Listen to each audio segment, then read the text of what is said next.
give you a quick tour of the outside. You don't need to go over details because they'll walk through all that with you when you get your RV. First, that's where the generator is. Don't need to do anything with that. Here, this is where your shoreline is. So when you get to a campsite, you just pull this part out, plug it into the shore line, and go from there. If it's only got 110, you got this adapter.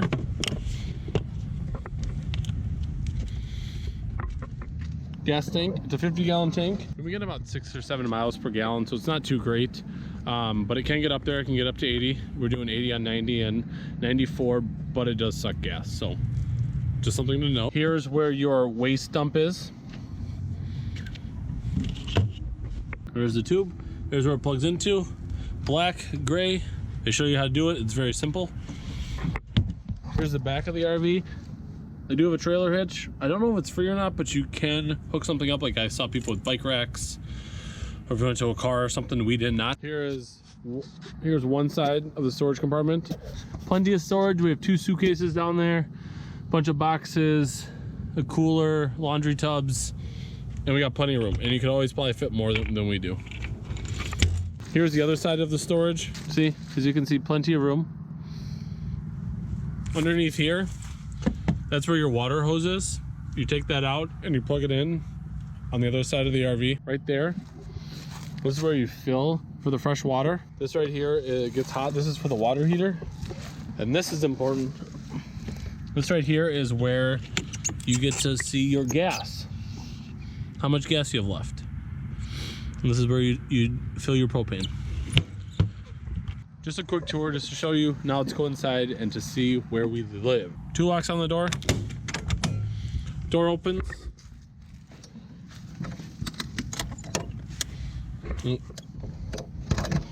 It can be hitched just like that.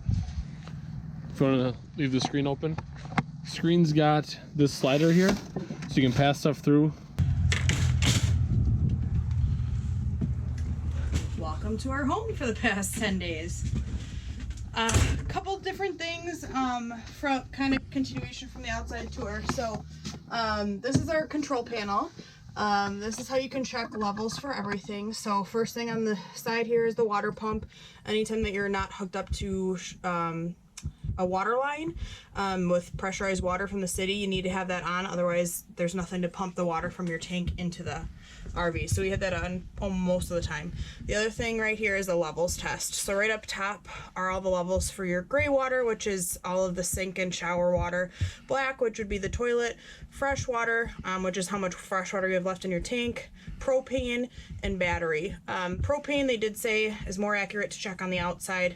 And our black water tank, from what we could tell, was not entirely accurate the whole time. So all you have to do is press this button and it'll show you where your levels are at.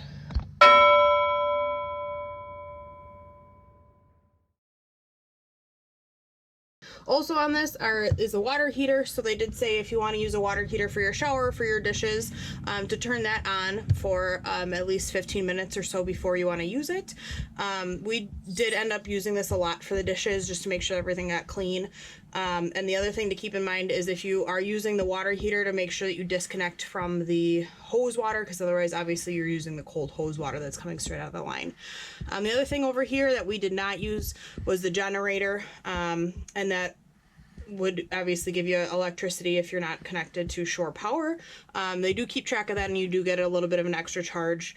I think it's somewhere between $3 and $4 for each hour that you use the generator.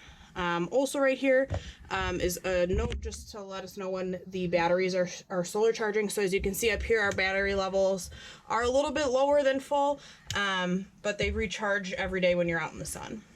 All right, so RV has tons of storage, which is awesome. Most of these are all kind of just open shelving, and they all do click into place so that when you're moving, things don't fall out of place. With us just having the 2 of us plus our cat, we had plenty of space, so we kind of could spread out wherever we want. This is one of the belted seated options. So we obviously, the 2 of us just sat in the front, but if you needed it, seatbelt is here so somebody can sit here. And then right under here, this is one of our cat's favorite hideouts during the trip. If she was nervous, that's where she went, but otherwise it's a good spot to put anything like shoes so that you don't have to put those somewhere else, as well as we put things like our umbrella and our first aid kit in there. All right, moving around to the cab. So this is obviously where we sat for most of the ride. Very comfortable seating. The cab is similar to a Ford E350 with just the body connected. So it drives very much similar to that. Michael did great with it since he's had to drive those for work before. And for me, it was comfortable riding. Plenty of space to spread out. And the only negative that I would say is that the plug-in options are limited. So we did bring our cigarette cable adapter to charge our phones during the day. There's really no like USB plug-in or anything like that. So we have brought an aux cord with our converters as well to use for our cell phones. But otherwise everything else, I mean, pretty much standard, worked really well. This is another bedding option if you have another couple people coming with you. You can climb up using the bench seat or the bench seat over here. We pretty much left this like this the whole time. We didn't have anybody else who's coming with us. But if you do, all you have to do is pull this out, put some sheets on it, and you're good to go.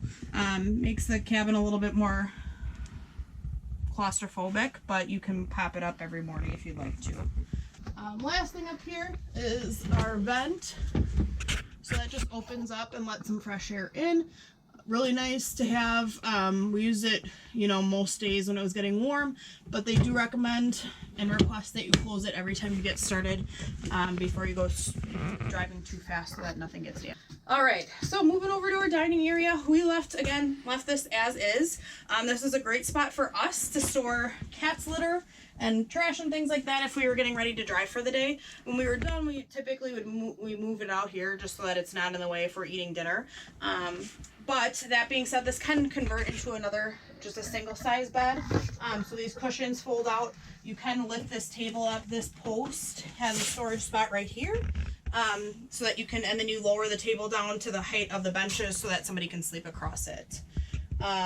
Again, seat belts on both sides for people who are riding as passengers. Up here is primarily where we stored our food and things like that. Again, we had plenty of room, so we kind of spread out. All of the curtains here are all Velcro so that they can stay closed. Most of the windows as well did open fairly easily, so you know, you could just pull it open and then lock it back into place depending on the temperature. Something else of note is that for us, like I said, we didn't really use the generator at all, but we did stay off, not on an electric campsite. You know, typically at one every 3 days is when we would hook up to a full site with water and electric. In between that time, we would charge our devices during the day using the cigarette adapters in the front. All of this lighting in here is all battery operated, so that's all controlled by that battery that I showed you earlier.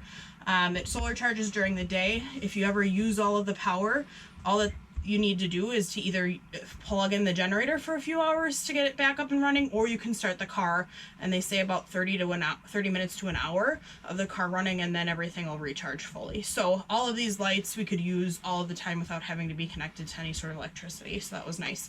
The two main things that use the electricity always are the electric plugins, and then also the microwave and air conditioner. So again, not something that we needed to worry about in October, but if it got warm and you wanted the AC, that is something that you need to either be connected to power or use the generator for. Moving on over this way, something that we were not necessarily ready for. I guess we've watched a lot of videos and getting ready for this trip, but we just never put together that there is no oven. So there's a microwave, which again, like I said, you need to be connected to the electricity to use. And then the other thing is a stovetop. So most of the meals that we had planned to do were fairly simple and could easily be converted to a stovetop meal. So it worked out for us just fine, but just something to keep in mind. Don't plan on baking anything in an oven. So when it comes to this, all you have to do is pull it open. It does prop open. There's 3 burners. Works pretty much similar to any other stovetop. It hooks up to the propane that we use, you know, for the heat and everything else in the vehicle. And then this is all kind of additional storage. So right under the sink here, we had a lot of our pots and pans and things. Plenty of storage, like I said. Biggest thing for us was coffee. So it was a little bit of a learning process with not having electricity. So we did buy a drip coffee maker, which ended up working well.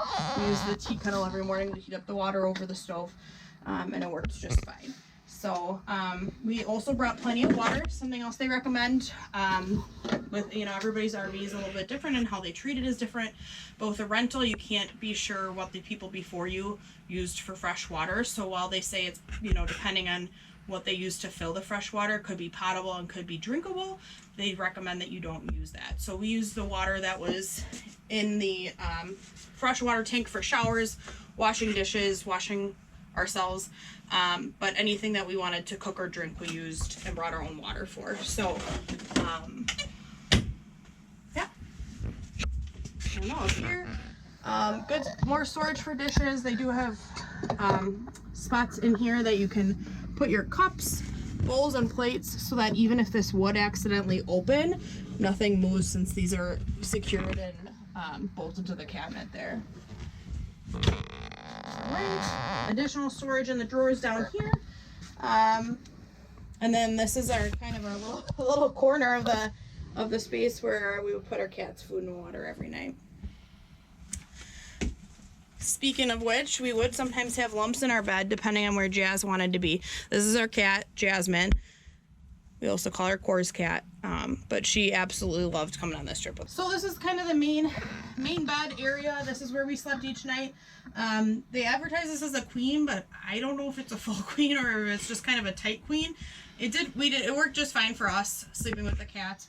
There's a couple more lights right under there on each side, so for reading and things like that. This window also opens to let some fresh air in, and then plenty of storage space for clothing. Like I said, we did kind of spread out since we had plenty of space, but everything's just open shelving that can be used. The last kind of part of the kitchen right here is the all-important fridge and freezer. We really liked how big of a fridge and freezer this unit had. If you go with one of the smaller, we have the standard size. If you go with the kind of the smaller size rental from Cruise America, the freezer and fridge get a little bit smaller. But we were going for 10 days and we had plenty of space to buy and bring everything that we needed for the full 10 days in just a single grocery trip, and we didn't have any problem. So this is a kind of a dual refrigerator and freezer. It runs on electric and gas. As long as you have it turned on and then turned to auto, it would use whatever you're hooked up to. So if you're plugged into electric, it switches to electricity. But when you're driving, or if you're off-site at somewhere that doesn't have electricity, then it would run off of the propane. And it worked really well for us. It kept everything nice and cold. And like I said, it was really nice. It had plenty of space. All right, just some additional storage here. Again, everything locks into place. Nice deep drawer right here. These were just kind of standard clothing drawers. A lot of winter stuff here. And then the last kind of clothing spot was the closet. We did bring our own hangers with us, which I'm happy that we did because it did not have any with us. And then we just kind of use this for additional water, shoes, whatever else we had left. Right here is the all-important thermostat. So this was controlling the heat only. AC is controlled with the unit up there.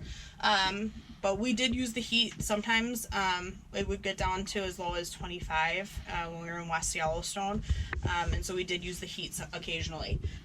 It's pretty easy to use. You just pull the tab over. If you want it cooler or warmer, it'll tell you the temperature right down here below.